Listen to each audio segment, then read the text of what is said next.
కొందరు వ్యక్తుల గురించి తెలుసుకునే ముందు ఆ వ్యక్తి ఊరు పేరు తెలుసుకుంటే సరిపోతుంది.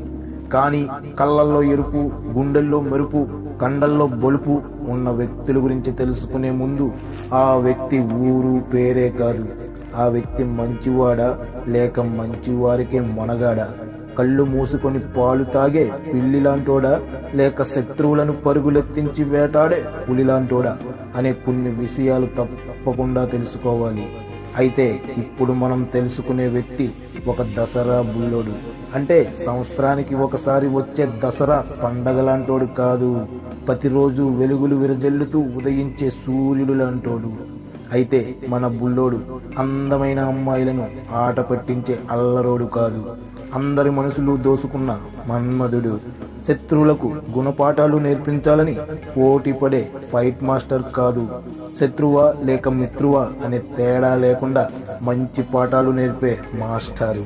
కానీ మన బుల్లోడు ఎంత మంచిగా ఉన్నా సరే చుట్టూ మూర్ఖులు మూనార్కులతో నిండిపోయిన ఆ ప్రాంతం మంచోడిని ఎప్పుడు ముంచేయడానికే ప్రయత్నం చేస్తుంది.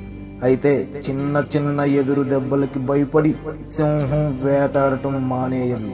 అలాగే మంచిగా ఉన్న మన దసరా బుల్లోడు సహనం కోల్పోతే పాఠాలు నేర్పే మాస్టారు ఆటలాడే మాస్టర్గా మారడానికి ఎంతో సమయం పట్టదు. ఫ్రెండ్స్, రిషి మీద రాసిన ఈ కవిత మీకు నచ్చినట్లయితే ఈ వీడియోని ఒక లైక్ చేయండి. అలాగే రిషి గురించి మీ అభిప్రాయాన్ని, మీ అభిమానాన్ని కింద కామెంట్ రూపంలో అయితే తెలియజేయడం మర్చిపోకండి.